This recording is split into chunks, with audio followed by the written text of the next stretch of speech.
이제 오늘의 말씀을 위하여 다 같이 자리에서 일어나셔서 함께 나눌 말씀을 봉독하도록 하겠습니다. 오늘의 말씀은 이사야 43장 21절 말씀입니다. 함께 합독하시겠습니다. 이 백성은 내가 나를 위하여 지었나니 나를 찬송하게 하려 함이니라. 아멘. 자리에 앉으시겠습니다.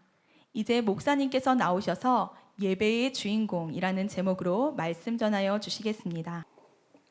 할렐루야. 순전한 교회 주일 예배에 참여하시는 여러분 모두를 주님의 이름으로 환영합니다. 기도하고 말씀 전하겠습니다. 하나님, 오늘 하나님께서 우리에게 주시고자 하는 주님의 마음을 온전하게 누리고 함께 서기를 원합니다. 성령이여 충만하게 역사하여 주시고 우리의 마음이 풀어지게 하시고 주님 앞에 긴장하는 것이 아니라 사랑하는 주님을 연애하는 것처럼 그렇게 주님과 친밀히 거하며 주님 앞에 더 가까이 나가는 시간 되도록 역사하여 주시옵소서. 감사드리며 예수님 이름으로 기도합니다. 아멘. 우리 옆에 분에게 믿음으로 고백할까요? 하나님이 이곳에 함께 하십니다. 함께 고백하겠습니다. 하나님이 이곳에 함께 하십니다. 무조건 함께 하십니다. 여러분, 이 세상의 모든 만물은요 목적대로 창조되었습니다. 목적 없이 만들어진 건 아무것도 없습니다. 내 인생도 아무런 목적 없이 만들어진 것이 아닙니다. 제가 사용하고 있는 이 마이크는 제가 다른 게 아니라 손이 불편하다 보니까 이 마이크가 이렇게 돼 있는 게 되게 필요해요. 그래서 보면 이 마이크의 용도는 제가 작게 얘기해도 스피커를 통해서 소리를 증폭시키기 위해서 마이크가 만들어진 거죠. 제가 이걸 액세서리처럼 하고 다니면 사실 별 의미가 없습니다. 만들어진 목적대로 사용되어져야 됩니다. 제가 되게 좋은 만년필이 하나 있는데요, 요즘 그거 안 들고 다녀요. 왜 안 들고 다니냐면 글씨가 안 써져요. 잉크를 집어넣어도 안 나와요. 그러니까 아무리 좋은 것이라도 글씨를 쓰기 위해서 만년필을 사용하는데 글씨가 안 써지니 당연히 들고 다닐 이유가 없는 것이죠. 여러분, 이렇듯 모든 만물은요 어느 것 하나 목적 없이 만들어지지 않았습니다. 성경은 우리에게 중요한 사실을 이야기해 주는데요, 골로새서 1장 16절 말씀을 한 목소리로 함께 읽어보겠습니다. 함께 읽습니다. 만물이 그에게서 창조되되 하늘과 땅에서 보이는 것들과 보이지 않는 것들과 혹은 왕권이나 주권들이나 통치자들이나 권세들이나 만물이 다 그로 말미암고 그를 위하여 창조되었고. 여러분, 뭐라고 말하고 있습니까? 모든 만물이 하나님 안에서 창조되었는데 목적을 가지고 하나님께서 창조하신 것이라고. 그런데 만물이라고 말하는 부분을 헬라어 원어로 보면 모든 만물이 각각, 그러니까 모든 것들 어느 것 하나 예외 없이 각각 모든 만물이 하나님으로부터 창조되었다고. 그러면서 창조된 모든 만물이 크게 두 부류로 나뉘어서 설명이 되죠. 여러분, 정말 중요한 말씀이에요. 하나님은요 보이는 것도 창조하셨어요. 그래서 눈에 보이는 거 다 하나님께서 만드신 것이죠. 여러분 믿으시죠? 또 다른 하나가 뭐냐면 하나님은요 보이지 않는 것도 창조하셨대요. 이게 굉장히 중요한 거예요. 그러니까 난 눈에 보이지 않는 건 믿지 않을 거야 하는 건 굉장히 어리석은 일입니다. 여러분, 하나님은요 영적인 세계 그리고 보이지 않는 무언가를 창조하시고 만드시고 세상을 주관하시는 분이 하나님이십니다. 보이는 것만 믿겠다고 하는 것은 어리석은 일이에요. 더 풀어서 설명하죠. 세상의 권세들, 왕권들, 주권들, 통치자들, 초자연적인 통치자들이에요. 그러니까 이게 단순한 룰러가 아니라, 다스리는 사람이 아니라 초자연적인 통치를 하는 어떤 대상. 우리의 싸움은 혈과 육에 관한 게 아니라 보이지 않는 어둠의 권사, 정사와 그리고 보이지 않는 실세들과 실지들과 싸우는 것이라고 성경에서 말하고 있잖아요. 그 보이지 않는 것들 또한 우리는 다 이해할 수 없지만 하나님께서 창조하신 것이라는 거예요. 여러분, 선거를 했잖아요. 이제 둘 중에 한 분이 무조건 둘 중에 한 분이실 거예요. 어떤 분은 선거의 결과를 보고 너무 좋아하신 분들이 계실 테고, 어떤 분들은 SNS 보니까 난리도 아닙니다. 나라를 떠나야겠다, 지금 너무 힘들다, 교회를 떠나겠다 이러시는 분들이 거침없이 나오고 있는데, 여러분, 언제나 우리가 원하는 사람들이 뽑히지 않습니다. 그런데 하나님이 뭐라고 말씀하시는지 아세요? 그 모든 권세들은 하나님께서 창조하신다는 거예요. 여러분, 이 하나님이 창조하신다는 진리를 믿는 믿음보다 내 감정이 앞서기 시작하면 우리가 우상이 되는 것입니다. 여러분, 하나님은 모든 권세와 모든 힘을 만드시는 분이세요. 그 하나님을 신뢰하시기 바라요. 그래서 사실은 선거보다 훨씬 중요한 것이 선거 이후에 이 나라가 온전히 설 수 있도록 기도하고 중보하는 걸 포기하지 않는 것이 참으로 중요한 것입니다. 우리가 봤잖아요. 선거에서 이겨서 정말 이분이 되면 나라가 바뀔 것처럼. 그런데 보면은 결과가 안타까울 때가 얼마나 많았습니까? 사실은 문제는 다른 데 있었던 것이 아니라 우리가 그 하나님을 신뢰하면서 기도해주고 중보해주는 것이 필요한 거예요. 어찌 되었던 내 마음에 들든 들지 않든 우리는 이 나라의 정부를 위해서, 대통령을 위해서 기도해야 합니다. 그렇게 아멘이 작죠? 기도하셔야 됩니다. 아멘. 예, 여러분 나라를 위해서 기도하는 거예요. 하나님이 창조하신 거예요. 제가 믿는 것은 이 세상의 모든 만물이 만들어진 대로 하나님을 위해 존재하기 시작할 때, 맞잖아요? 만들어진 대로 존재하기 시작할 때 온전해지는 겁니다. 왜 세상이 이렇게 됐을까요? 만들어진 원래의 목적대로 세상이 서 있지 못하기 때문에 문제가 일어나기 시작하는 겁니다. 여러분 오늘 본문을 보시면 우리 인간도요 창조된 이유와 목적이 분명하게 설명되고 있습니다. 이 말씀대로라면 우리가 성경에서 말하고 있는 우리가 만들어진 목적대로 우리가 서지 않으면 어떤 일이 벌어질까요? 고장나는 일이 벌어지겠죠. 자, 함께 오늘 본문 말씀을 21절 말씀을 힘차게 읽어보겠습니다. 함께 읽습니다. 이 백성은 내가 나를 위하여 지었나니 나를 찬송하게 하려 함이니라. 여기서 말하는 이 백성은 하나님을 믿고 따르는 구원받은 백성들을 의미하는 거예요. 자, 43장 전체를 보면요 어떤 얘기가 있냐면 내가 너희들을 흩을 것이다. 남유다를 멸망시킬 것이다. 하지만 내가 그래도 다시 남유다 백성들을 돌아오게 해서 여기서 다시 세울 것인데, 왜냐하면 내 창조 목적대로 너희들이 서야 되기 때문에. 그 창조 목적이 뭐예요? 21절 오늘 본문인 거예요. 여러분 하나님이 우리를 왜 구원하셨는지 아십니까? 사실은 성경이 말하는 진리는 우리로 하여금 하나님을 온전하게 예배토록 하기 위해서 하나님이 우리를 구원하신 거예요. 놀라운 사실은 구원 받았는데 이걸 안 하는 거예요. 자, 그럼 어떤 일이 벌어질까요? 온전해지지 않는 일들이 벌어지는 것이죠. 문제가 발생되기 시작하는 겁니다. 여러분 성경의 원리는 항상 정확하고요 분명합니다. 애매한 것이 없어요. 여러분 하나님이 우리를 어떻게 창조하셨다고, 무엇을 위해요? 하나님을 찬송하게 하기 위해서 만드셨다는 거예요. 여기서 찬송의 의미로 사용된 단어가 테힐라라는 단어예요. 테힐라. 이 테힐라는요 할렐루야 하는 할랄이라는 단어, 찬양한다, 칭찬한다, 자랑한다라는 뜻으로 제일 많이 쓰이는 할렐루야에서 쓰이는 할랄이라는 단어에서 파생된 단어인데요, 어떤 의미가 있냐면 노래로 하나님을 예배한다 뿐만 아니라 예배의 대상을 영화롭게 하는 것을 의미하기도 합니다. 그러니까 결국은 하나님이 우리를 왜 구원하셨는가? 여러분, 여러분들을 왜 구원하셨는가? 하나님은 이 땅에서부터 하나님을 영화롭게 하라고. 무엇을 통해서요? 테힐라를 통해서요. 찬양을 통해서, 예배를 통해서요. 그러라고 하나님이 우리를 구원하신 거예요. 이게 1차 목적이에요. 선교도 중요하고 다른 사역들도 중요하지만 그것보다 훨씬 중요한 이 예배자로서의 부르심이 흔들려 버리면 아주 심각한 문제가 일어나게 되는 거예요. 그런데 우리 믿는 자들이 너무나 이 부분을 인식하지 못하고 살아간다는 거예요. 내가 구원받은 이유. 하나님이 다른 거 아니라, 제가 저희 딸에게 바지를 사라고 돈을 줬는데 그 돈으로 아이스크림을 사 먹는다면 말도 안 되는 짓을 하는 거죠. 바지 사라고 준 거예요? 그래 아이스크림 먹을 수도 있죠. 그런데 그래도 목적대로 써야죠. 하나님이 우리를 구원하신 건요 1차 목적, 하나님을 예배하라고, 하나님을 전심으로 예배하라고. 근데 구원받고 나서도 이 부분이 온전하지 못한 거예요. 문제가 일어나는 거죠. 문제가. 왜 문제가 일어날까요? 예배 때문에요.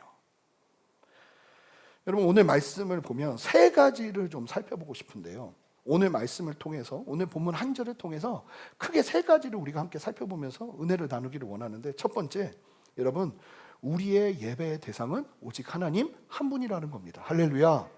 여러분 누구를 예배합니까? 하나님만 예배합니다. 너무나 당연한 이야기 같잖아요. 그런데 여러분 역사 속에서, 기독교의 역사 속에서 끊임없이 이 부분이 공격당하고 도전받아 왔습니다. 그리고 성도들이 혹해서 잘못된 대상들을 얼마나 예배했는지 모릅니다. 그 중에 크게 세 가지가 성경에서 나와요. 첫 번째가 천사를 예배했습니다. 여러분 천사는 하나님의 부리는 종과 같은 그러한 영이죠. 우리랑은 다른 존재예요. 이 천사들을, 이 사람들이요 특히 초대교회 시절에 이 교회 안에서도 사람들이 천사를 예배하기 시작했습니다. 두 번째, 구리뱀을 예배했습니다. 여러분 구리뱀이 뭔지 아시죠? 민수기 21장을 보면 이스라엘 백성들이 광야에서 힘들다고 난리를 핍니다. 나 애굽에서 고기 먹고 너무나 행복했는데 이게 뭐야? 모세 젊어서 모세 하면서 모세를 계속 괴롭혔어요. 그러니까 모세가 막 너무너무 힘들었던 것이죠. 그러면서 이 백성들이 돌아갔으면 좋았을 거야. 애굽으로 갔으면 좋았을 거야. 애굽에 있었으면 우리가 이러지 않아도 됐을 텐데. 이런 이야기를 하자 하나님이 더 이상 이 백성들을 참지 못하고 불뱀을 보내십니다. 그래서 불뱀에 사람들이 막 물리면서 뱀 독으로 막 죽기 시작하는 거예요. 이 이스라엘 사람들은요, 특징 하나가 있는데 이 냄비 같은 아주 금방금방 바뀌어요.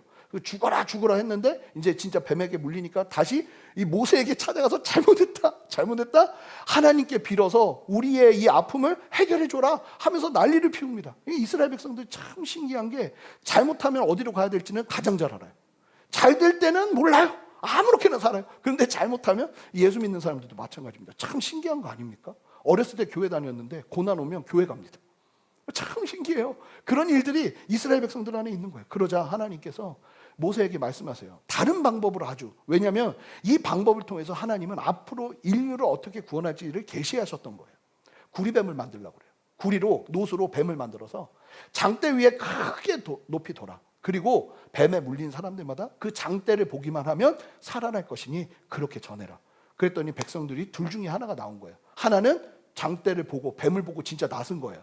사실은 이것은 예수 그리스도의 보혈로 말미암는 구원을 상징하는 것이죠. 내가 뭘 잘해서 잘못해서가 아니라 예수님을 믿었기 때문에 구원받는 구원이요.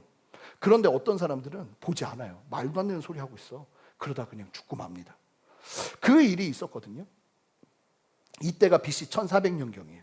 그런데 이 구리뱀이요, 계속 등장하지 않다가 갑자기 우리가 지금 열왕기 하 말씀을 보고 있어요. 16장, 이제 17장 볼 텐데 열왕기 하 말씀을 보고 있는데 열왕기 하 18장에 나오는데 구리뱀이 등장해요. 자, 함께 읽어보겠습니다. 18장 4절입니다. 함께 읽습니다. 그가 여러 산당들을 제거하며 주상을 깨뜨리며 아세라 목상을 찍으며 모세가 만들었던 놋뱀을 이스라엘 자손이 이때까지 향하여 분향함으로 그것을 부르고 누수단이라 일컬었더라. 여러분, 이스라엘 백성들이 놋뱀을 안 버렸어요. 왜냐하면 뭐라고 그러죠? 효염이 있어 보이니까 우상이 되기 시작한 거예요. 그러면서 이때까지, 그러니까 1400년이고 지금 히스기야 시대가 BC 700년이에요.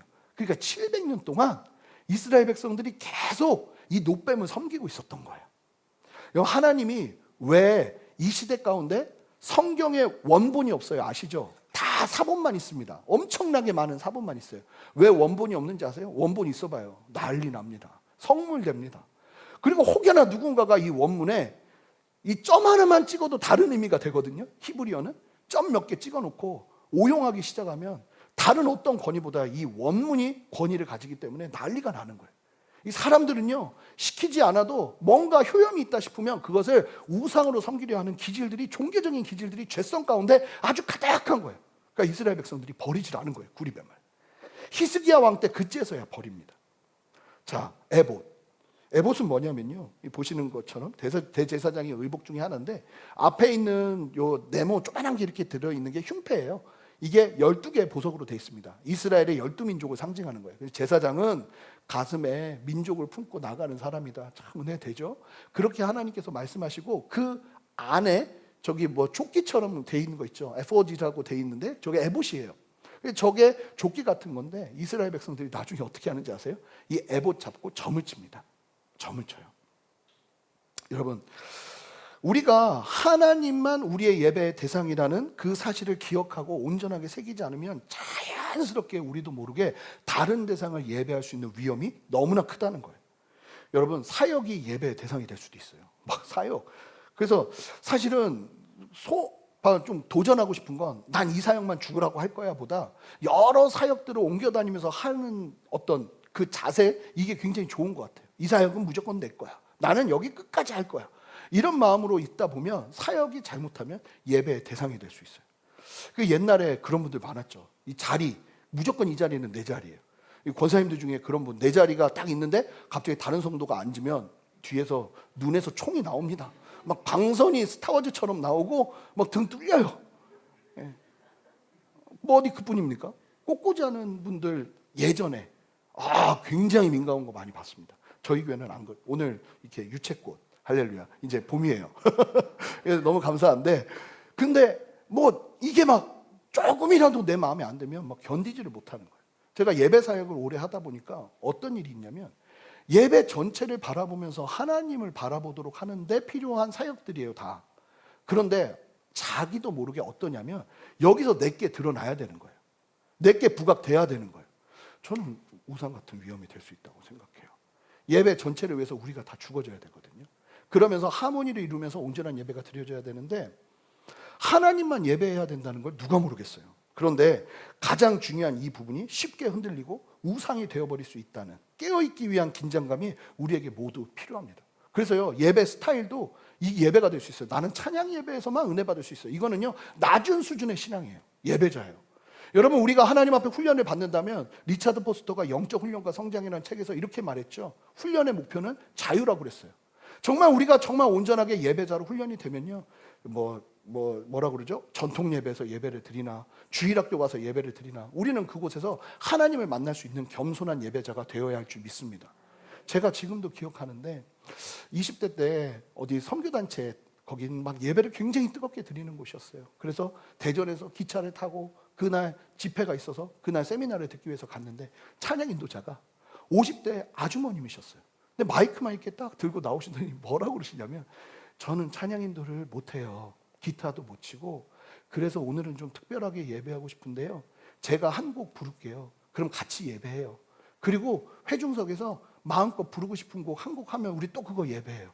그러면서 인도를 하는 거예요. 그러면 사실은 이러면 말도 안 되는 찬양이죠. 근데 사람들이 다 훈련이 된 사람들, 예배로 훈련이 된 사람들이 함께 찬양하니까 이분이 예수 가장 귀한 그 이름 찬양하고 나니까 다 같이 찬양하다가 저쪽에서 주의 인자는 끝이 없고 주의 자비는 무궁하며 아침마다 새롭고 그걸 다 같이 부르는 거예요. 그 다 끝나고 나니까 저기서 지존하신 주님 이름 앞에 찬양하기 시작하는데 찬양 인도자의 어떠함과 상관없이 예배가 하나님의 임재로 충만한 거예요. 반주도 없었어요. 그런데 찬양이 20분, 25분이 흐르는데 그 안에서 충만한 거예요. 아, 그렇구나. 예배는 사실은 예배자들이 하나님을 전심으로 바라보면서 하나님을 위한 시간으로 만들기만 하면 이 안에서 부어지는 건요. 그러니까 숨겨진 보물인 거예요. 우리가 어떻게 예배하느냐에 따라서 이 예배가 전혀 다른 의미로 우리에게 다가오는 거예요. 여러분, 돈 윌리엄스라는 예배 사역자가 이런 말을 했습니다. 돈을 경배하면 당신은 욕심이 많은 사람이 지금 돼 있을 겁니다. 성욕을 경배하면 당신은 음탕한 사람이 돼 있을 겁니다. 제가 진짜 그런 사람들 보거든요.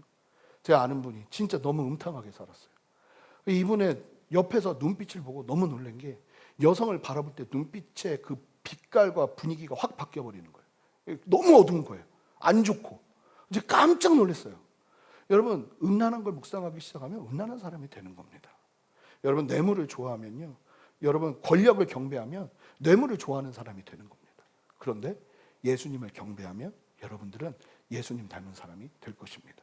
자, 지금 여러분들을 돌아보십시오. 여러분은 지금 어떤 사람입니까? 예수님을 닮고 계십니까? 예수님 그분을 알고 계십니까? 예수님 그분처럼 나아가고 계십니까? 아니면 다른 모습으로 있는 여러분 스스로의 모습을 보십니까? 여러분, 내가 어떤 모습을 하고 있는가를 보면 싸움꾼이 돼 있고 난폭하고 용서하지 못하고, 그렇다면 우리의 지금 예배에 문제가 있다는 적신호인 것입니다. 여러분, 지금 내가 어떤 모습을 하고 있는가? 여러분은 여러분이 예배하는 대상을 따라가게 돼 있습니다. 저는 여러분 모두가 예수님 닮은 사람 되시기를 주님의 이름으로 축복합니다. 두 번째, 예배는요, 하나님만 위한 시간이라는 사실입니다. 뭐 너무나 당연한 얘기죠. 예배의 주인공은 오직 하나님 한 분이세요. 하나님만을 위해 예배가 존재합니다. 예배는요, 여러분 철저하게 말씀 중심, 하나님 중심으로 이루어져야 합니다. 그래서 예수님께서 요한복음 4장 23절 24절을 통해서 예배의 새로운 패러다임, 기준을 말씀하시면서 진리로 예배하는 것을 말씀하신 거예요. 그래서 교회가요, 말씀이 말하는 예배를 기획해야 하고 철저하게 말씀이 말하는 대로 예배하도록 힘써야 됩니다. 제가 사실은 2년, 3년, 한 5년을 예배를 공부를 했어요. 예배만 공부했죠. 그리고 예배를 기획했죠. 근데 이전 교회의 예배가 제가 생각하고 있는 예배의 스타일을 너무나 잘 맞춰서 하고 있었어요. 그래서 저도 가지고 와서 이제 같이 예배를 드리는데 단순하게 이전 교회에서 했기 때문에 그렇게 예배하는 것이 아니라, 보세요, 들어와서 하나님을 찬양하면서 영광 돌려드립니다. 그리고 장로님 중에 한 분이 나오셔서 대표 기도를 통해서 함께 한 마음으로 기도하면서, 여러분 장로님께서 기도해 주실 때 그때 그냥 잘하신다 이게 아니고 그 기도 한마디 한마디에 마음을 실어서 아멘하고 같이 올려드리는 때 그 기도가 내 기도가 되는 거예요. 할렐루야. 그렇게 나아가고, 그러고 난 다음에 광고 후에 말씀 전하고, 이 말씀을 가지고 함께 기도하고 찬양하고 그리고 파송하는. 사실은 초대교회 예배는 아주 심플했어요. 초대교회 예배는 티칭 중심의 예배였습니다. 그래서 맨 처음에 오면 그냥 같이 주의 떡을 나누고 막 같이 교제하고 식사하다가 이야기를 나누기 시작해요. 자연스럽게. 예수님께서 우리에게 이렇게 말씀하셨었습니다. 사도 바울께서 이런 이야기를 하면서 믿음이란 이런 것이라 이야기했습니다. 그러면 사람들이 듣고 놀랐군요. 그러면 우리 하나님을 찬미합시다. 그러면 즉흥적인 노래들을 부르기 시작하는 거예요. 오늘날처럼 경배와 찬양이 있는 게 아니니까 그냥 다 같이 시와 찬미와 신령한 노래로 찬양을 막 하기 시작하는 거예요. 그러다가 돌아가는 거예요. 주의 만찬을 하고 돌아가는 거예요.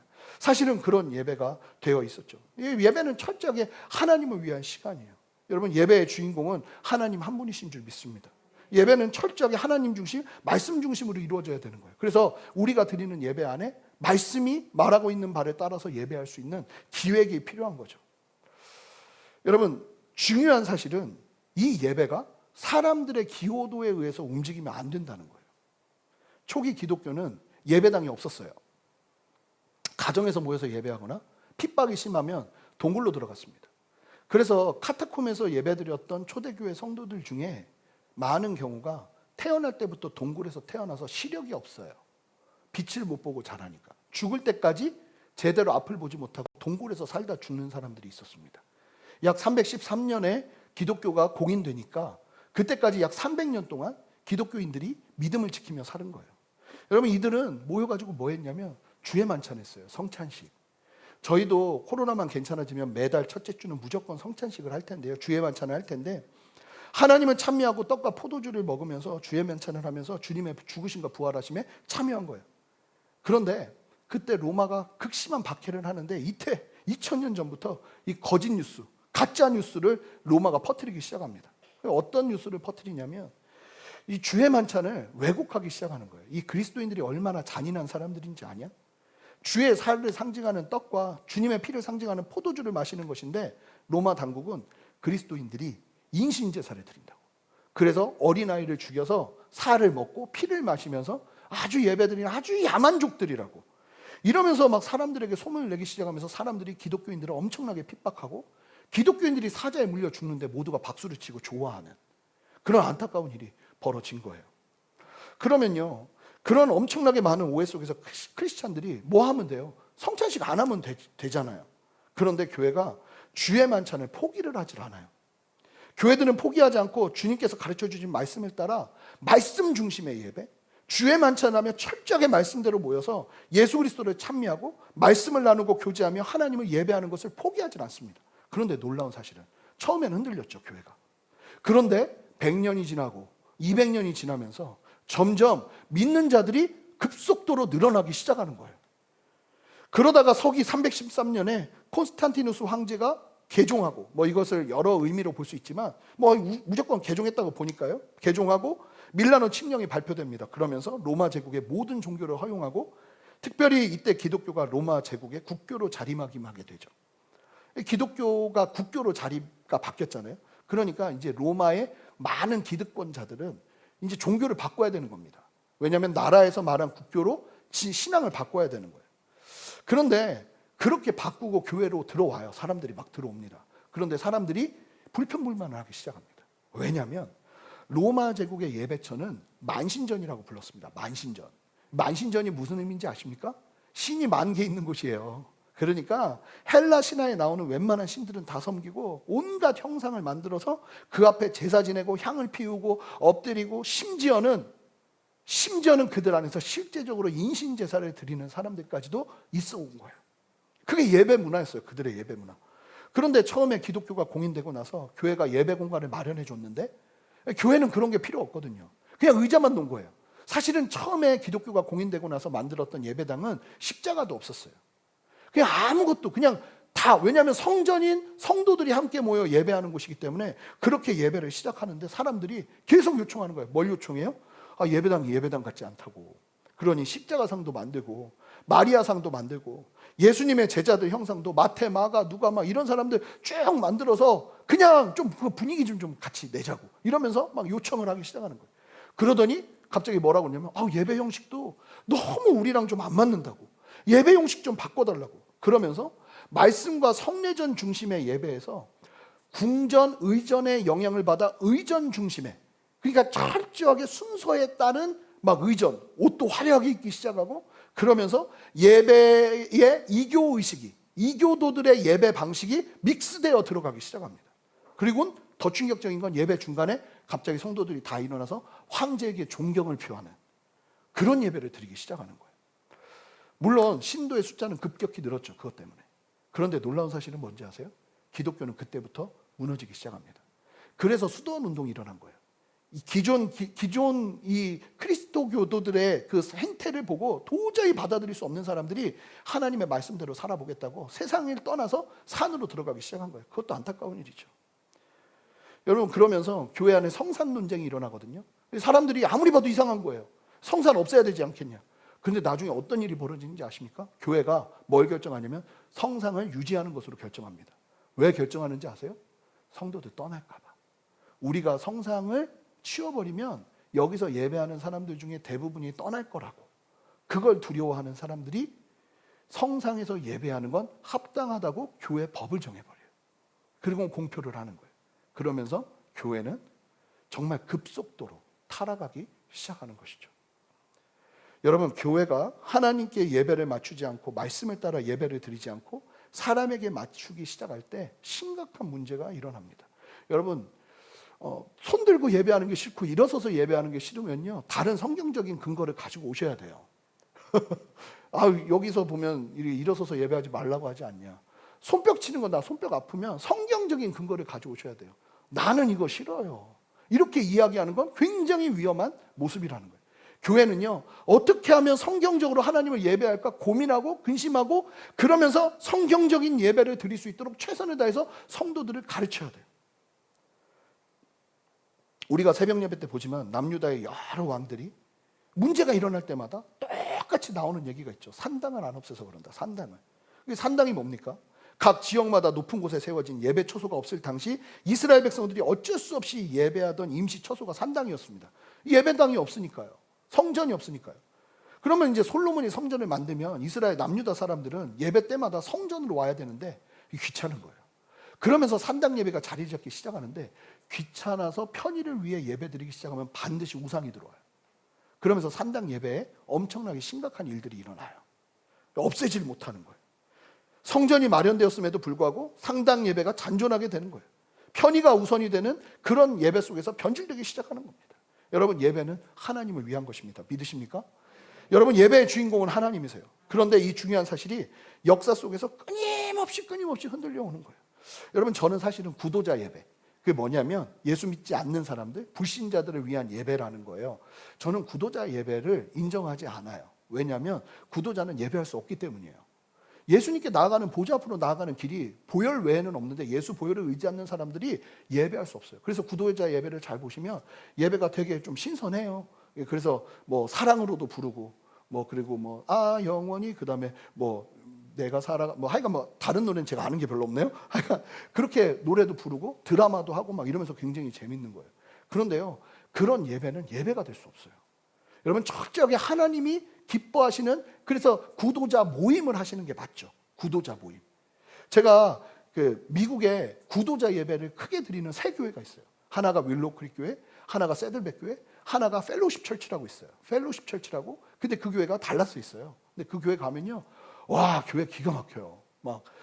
제가 한번 나눈 적이 있는데, 목사님이 진리의 다림줄 안에서 우리가 진리를 붙잡고 살아야 된다 이야기를 하는데, 갑자기 설교하다 말고 이게 밧줄이 내려와요. 그 밧줄을 갑자기 이렇게 딱 하더니 또 묶더니 우리 위에서 날아다니시더라고요. 이렇게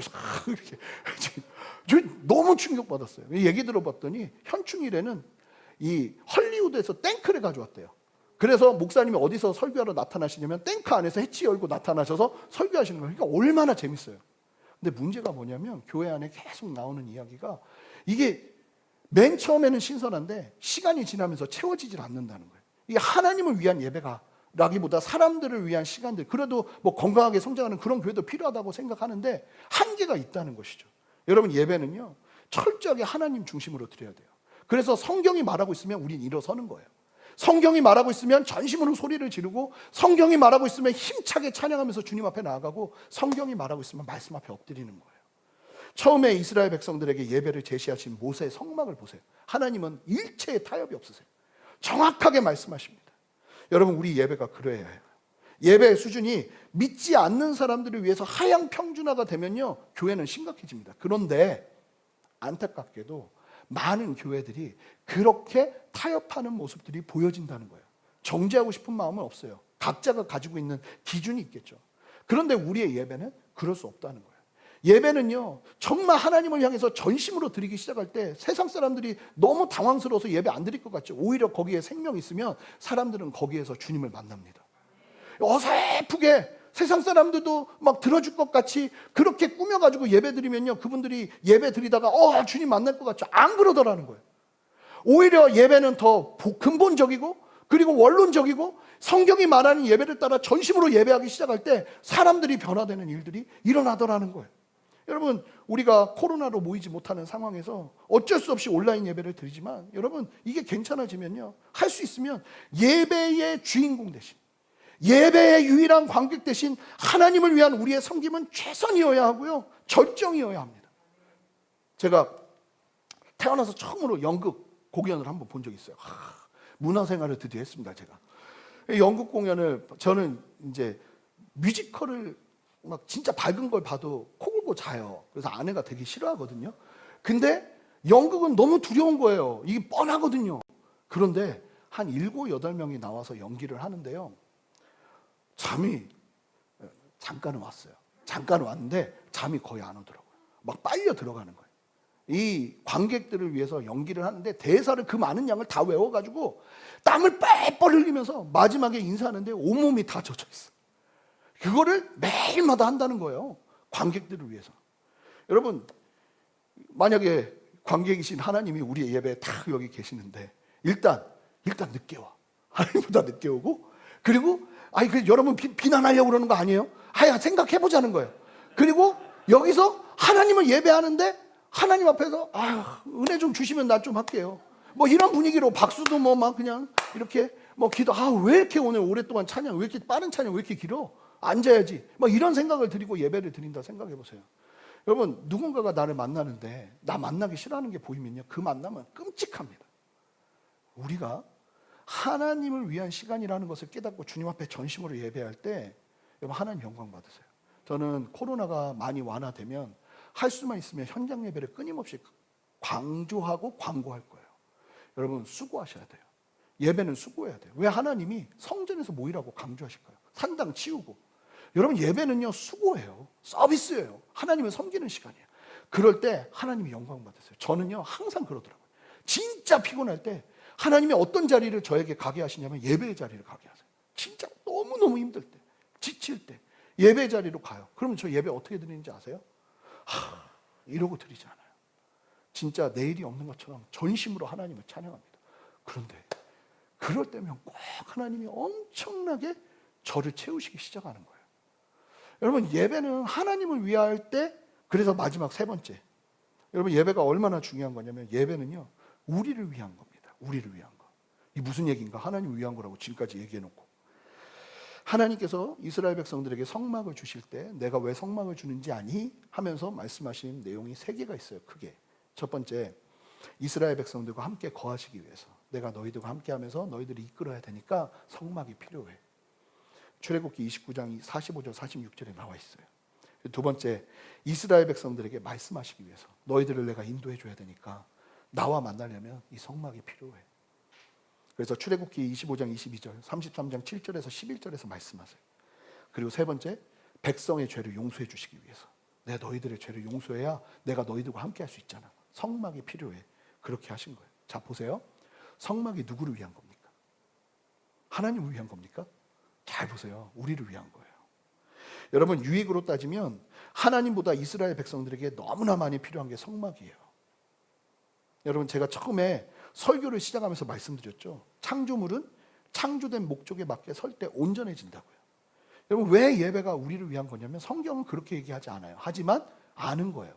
우리가 정말 하나님을 위해서 온전하게 예배하기 시작할 때 그 예배를 통해서 누가 유익을 누리는 거예요? 우리가 유익을 누리는 거예요. 우리가 하나님의 본연의 창조 목적대로 서기 시작할 때 온전함을 누리기 시작하는 거예요. 저는요, 가정에 청소년들이 막 난리를 펴요. 말 안 들어요. 막 진짜 막 사고 치고 있어요. 어떻게 보면 남편이 막 너무너무 힘들게 해요. 막 이런 상황들이 오면 저는 다른 거 얘기 안 하고 가장 먼저 하는 게 예배를 시작하십시오예요. 그럴 때 여러분, 이 영적인 하나님은요, 보이는 것만 창조하신 게 아니에요. 영적인 세계도 분명하게 만드시고 하나님의 뜻대로 이끌고 계세요. 여러분, 이건 영적 전쟁이에요. 여기서 우리가 하나님을 예배하기 시작할 때, 하나님을 전심으로 예배하는 삶이 우리 안에 일어나기 시작할 때 어둠은 떠나는 거예요. 여러분, 불 다 꺼놓고 어둠을 이길 수 있는 분 나와보십시오 하면 쿵푸를 아무리 잘하고 유도를 아무리 잘해도 무슨 소용이에요? 그냥 전원 스위치 키면 돼요. 빛 비추면 끝나는 거예요. 그게 뭐예요? 예배라는 거예요. 우리가 인생 속에서 하나님을 예배하기 시작할 때 주님의 영광의 빛이 우리 안에 비추면서 우리가 온전해지는 거예요. 사도행전 17장 24절 25절 참 재밌는 말씀인데 우리 함께 읽어보겠습니다. 온 우주와 그 가운데 있는 만물을 지으신 하나님께서는 천지의 주제시니 손으로 지은 전에 계시지 아니하시고 또 무엇이 부족한 것처럼 사람의 손으로 섬김을 받으시는 것이 아니니 이는 만민에게 생명과 호흡과 만물을 친히 주시는 이심이라. 여러분, 하나님이요, 뭐가 필요해서 우리의 섬김을 받으시려고 하는 분이 아니라는 거예요. 여러분, 그거 아세요? 하나님은 여러분들이 예배하지 않아도 너무 잘 지내십니다. 아멘 하셔야 돼요. 이런 거 진짜 아멘이에요. 하나님은 여러분들이 찬양하지 않아도요, 하나님은 하나님 되심을 충분히 스스로 누리십니다.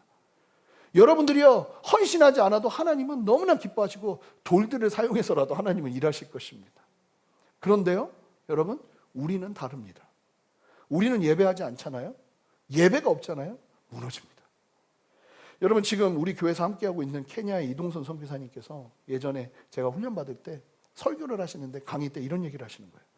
아마 지존파 사건을 다 아실 거예요. 지존파 사건. 1994년에 나라를 떠들썩하게 했던 사건인데, 부잣집 젊은이들, 그때 이제 오렌지족이라고 불리는 친구들을 이유 없이 납치해서 잔인하게 살해하고, 붙잡혀서도 조금의 뉘우침 없이 범인 2명이 이런 얘기를 했어요. 첫 번째 범인이 난 인간이 아니라고, 우리 엄마도 내 손으로 죽이지 못한 게 천추의 한이라고. 이거를 전 국민들이 보는 방송에서 마이크 잡고 얘기했습니다. 마이크에 대고. 그 또 다른 범죄자는요, 내 손으로 못 죽여서 한이라고. 내가 직접 죽였어야 되는데 나는 잡아오는 것만 하고 이 죽이는 건 다른 애들이 했다는 거예요. 그게 한이라는 거예요.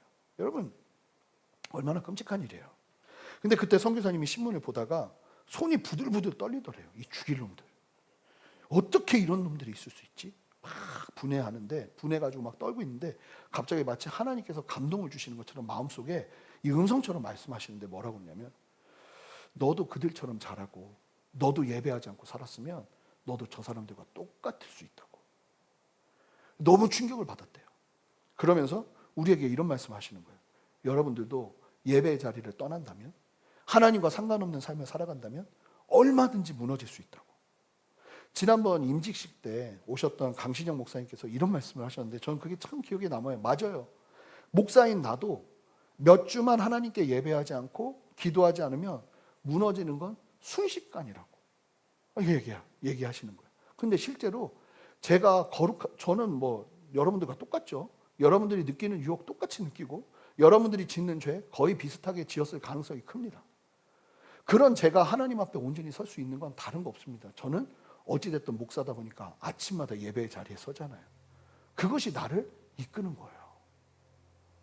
여러분, 구약의 제사장의 직무 중에 70%가 하나님을 섬기는 겁니다. 70%.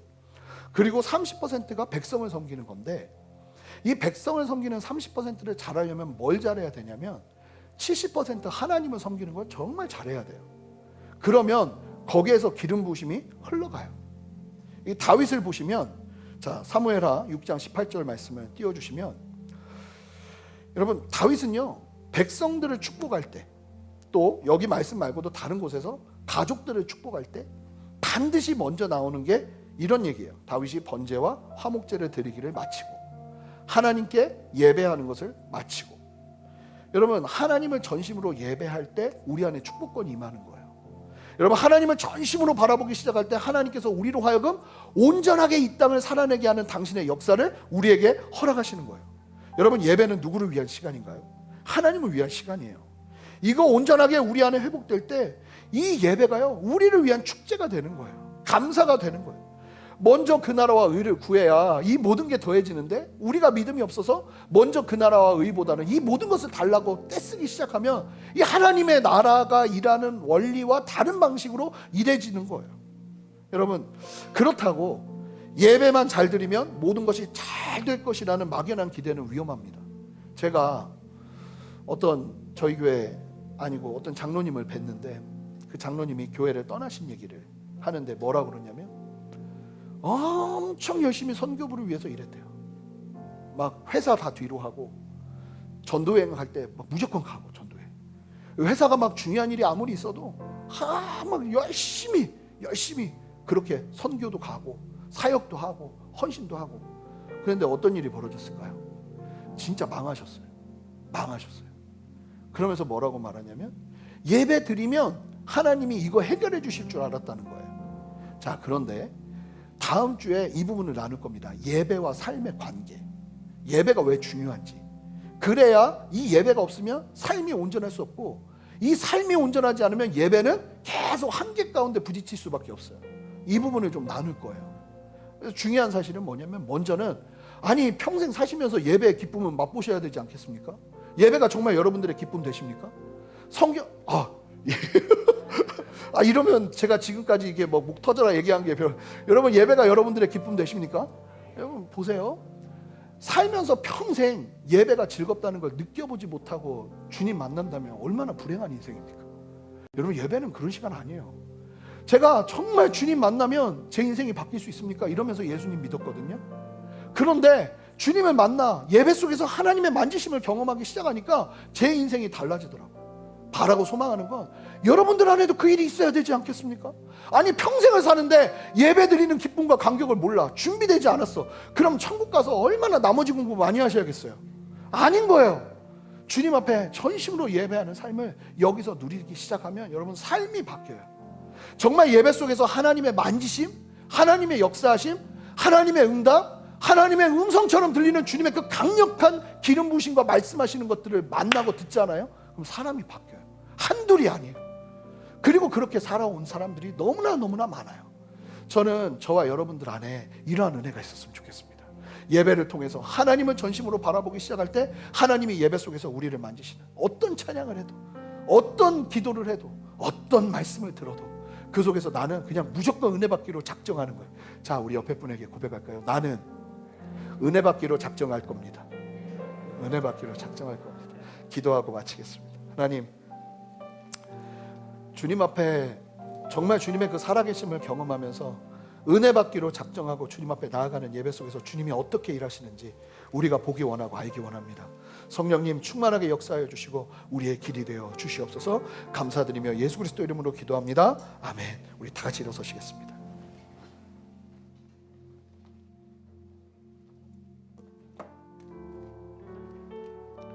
우리 함께 주를 위한 이곳에 찬양하면서 우리 주님 앞에 나아가는 시간 갖겠습니다.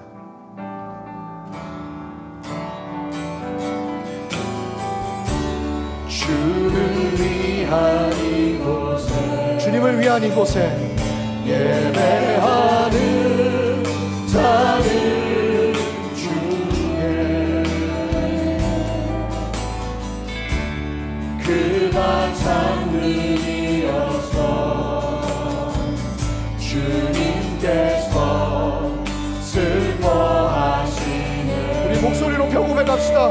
주님이 찾으시는, 주님이 찾으시는 그 한 사람 그의 배차. 우리 두 손을 듭시다. 내가 그 사람 되길, 내가 그 사람 되길 간절히 주께 예배. 우리 함께 선포합니다. 주 은혜로, 주 은혜로 이곳에 서이 주님께에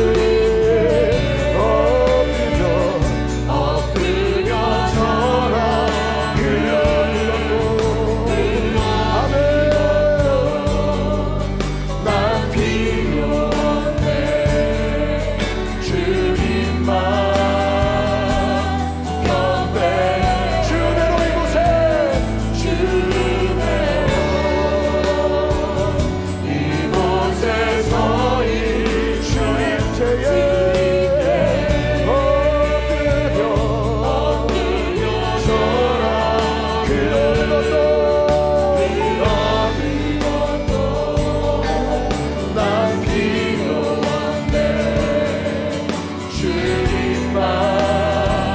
우리 전심으로 고백합시다. 주대로 이곳에 이곳에 서 있네 주님께 엎드려 절하네.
찬란해 빛대신 우리 왕 할렐루야. 주 영광 찬 빛대신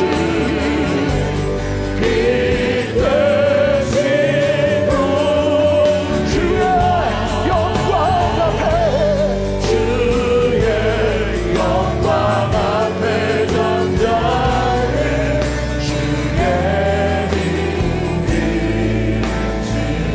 여러분의 목소리를 고백합니다. 주 믿는 자에게 능치 못함 없네. 주 믿는 자에게 능치 못함 없네. 주의 임재 앞에 잠잠해 주 역사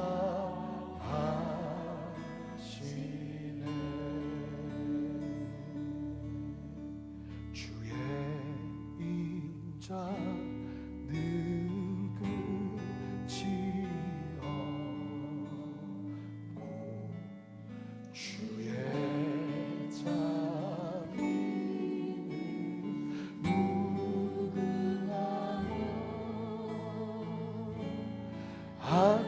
아침마다 새롭고 늘 새로우니 주의 성실이 크니라. 성실하신 주님 고백합니다. 아침마다 새롭고 늘 새로우니 주의 성실이 크니라. 성실하신 주님. 우리 다 같이 두 손을 들고 주님을 경배해 드립시다. 주님, 우리의 예배의 방향성과 나는 오늘 무엇을 기대하며 이 자리에 있는 것입니까? 주님, 오직 주님만을 예배합니다. 주님만을 찬양합니다. 주님만을 경배합니다. 주님, 이 시간 나를 다스려 주시옵소서. 여러분, 나도 주님 예배 속에서 주님의 그 살아계심을 맛보아 알기를 원합니다. 주여, 나를 붙들어 주시옵소서. 우리 그렇게 두 가지 사모하면서 함께 기도하며 나가겠습니다. 함께 기도하겠습니다. 아멘.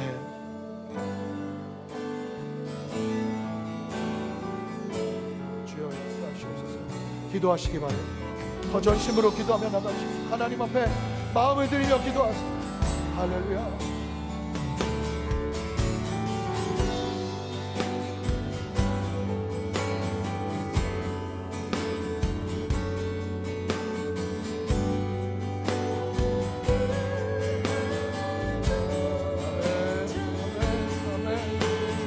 역사하시옵소서. 주여 강한 바람처럼 불처럼 주님 역사하여 주시옵소서. 이곳을 다스리시옵소서. 아멘.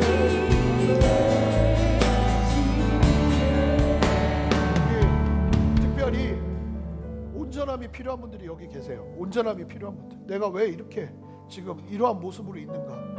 여기에서 갈등하며 주님 앞에 답을 찾지 못한 분들이 계세요. 우리 시간 그러지 않은 분들은 주님을 찬양하며 기도하고요.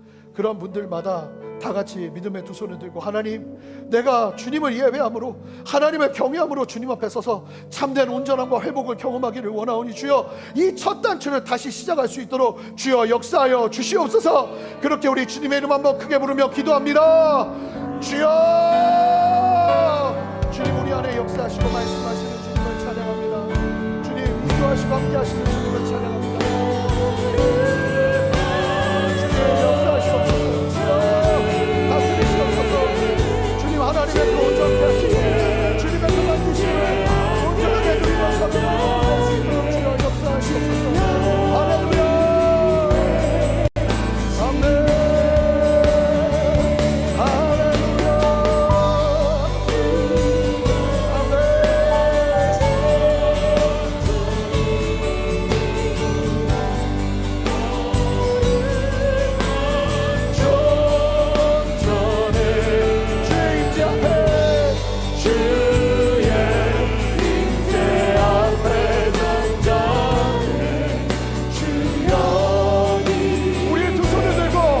마지막으로 고백합시다. 순결하신 주님, 거룩한 존전에 순결하신 주님, 거룩한 존전에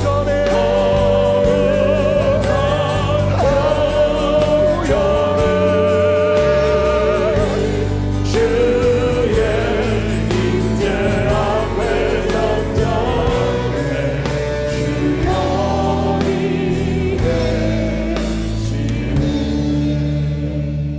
하나님, 우리에게 말씀하시고 우리에게 역사하시는 주님의 이름을 높여드리고 주님을 찬양합니다.